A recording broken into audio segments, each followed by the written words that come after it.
welcome everybody who decided to click this video. I don't know why you did, but you did. So, courtesy of McFarlane Toys, we're going to be looking at the gold label King Shark figure from the new James Gunn movie, The Suicide Squad, based on the DC Comics characters and shebango of the same name. As you can see, I'm just kind of winging it here, so we're going to go with it. First impressions, it's pretty cool. I mean, you're going to have a decision you're going to want to make. Are you going to buy this guy for the cool accessories and the change of shorts and the blood effect? Or are you going to just stick with the Build-A-Figure? Or are you going to get both? We're going to find out in this video which is right for you. But let's go ahead and first break down the articulation and see how this guy stacks up. Looking at the head, as you can see, I'm moving it around. It's got side to side. It goes up a fair amount. It goes down a good amount. It looks good. Here's a side view for you in case you were curious on how that looked from a different angle and whatnot. All that looking not too shabby, I gotta say. I'm definitely digging the movement there. And that articulated jaw's pretty nice. I'm not gonna complain about an articulated jaw on a killer shark. The arms go up, they go down, they spin all the way around. The elbow rotates. It's on a hinge and swivel type device thing going on for it. It works okay. It's a little stiff. You might want to heat it up to get it going. You got the hinge and rotation at the hands. Some people may like that design. Some people may not. It's, for you to decide. He does pop off quite a bit, and obviously because he's a Build-A-Figure too, I think that might be, but there's like a spring in there too. It's kind of weird. It kind of pops in and out. It's a very weird design. I don't know how to describe it. But you got some diaphragm action going all the way around. I mean, it works for the character. I don't expect this guy to do like cartwheels and stuff, but it moves around a good amount. I mean, who's going to complain? But it does pop off quite a bit.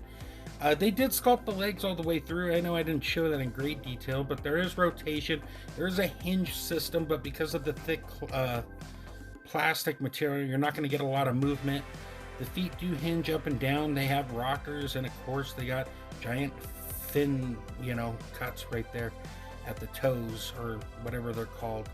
Looking at the detail of the character and the sculpt, it's really well done. I mean, I can't argue with the design of a giant shark character. It looks cool, it feels great, looks wonderful. I mean, look at those teeth. Those teeth are very nice. They're bloodied up on this version. You got the blood kind of smeared around. It doesn't look too sloppy. It looks really good. Looking at the torso, I mean, what are you going to really talk about here? It's got a nice paint to it. Everything blends nice. There's no slop. There's even details throughout the body that I slowly began to notice there. Even the hands look good. I know that weird cut system there kind of breaks up everything. It's kind of weird. But, I mean, it still looks cool. I'm not going to complain. And going up, as you can see the dorsal fin and whatnot going all the way up. A very nice design, the way it peaks there at the top. And even the fin. The fin looks kind of small, but I guess it's based on the design. It still looks cool. I don't know if a bigger fin would have been cool or not. I'm just kind of rambling about it. The shorts have a nice intricate design. Very Gap-ish, if you will, or Abercrombie and Fitch. Maybe, I don't know. I don't shop at those places.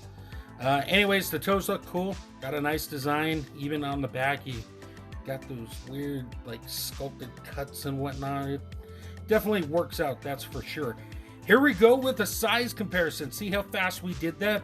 We got a lot of stuff going on here from a lot of different brands, so you can just see how he compares height-wise. Then, of course, I brought a whole bunch of 6-inch, 7-inch scale stuff, so you can see how he stacks up with that. And then we got our other, mega figures, if you will, along with the Build-A-Figure. You'll be seeing a lot more of him here in a moment. And then we got all the Build-A-Figures in the set, plus the gold label, just so you can see the massive size of this guy. We got a lot going on there. And then we got the squad all suited up. We got different versions here and whatnot going on. They look cool together. They definitely have a presence on the shelf that I dig. And then, of course, looking at these two compadres side by side, it's subtle differences, as you're going to see. Making that decision is not going to be easy, but maybe you can have a gentleman's handshake agreement on it to figure out which is going to work for you, depending how far in this line you're going to get with the King Shark. As for accessories, it's got this weird card stand thing, hands and legs, and there's a stand, but I forgot it. But look how cool this like chomped up leg is. It's got nice detailed paint. It's got the bloody effect on it. He could chomp on and eat all day long. Very cool of McFarlane to include that in there. And of course, you got a hand too. No articulation on any of these pieces. These are just straight sculpts with nice paint. Kind of harkens back to some of those older McFarlane days, if you will. And then we got this thing. It's a weird display piece. I display my cards like in a trapper keeper. I've dated myself, but it is what it is. Overall, I dig this guy. I didn't know what to expect having him in hand. I hope this review has helped you out to decide if this guy's going to work for you in your collection. For me, it was a lot of fun to mess around with, get a couple pictures in, whatnot, have him hanging out here. More reviews of the Suicide Squad coming soon. Check out the article and other great stuff on ComicCrusaders.com. As always, thank you, support. And until we meet again, great googly moogly.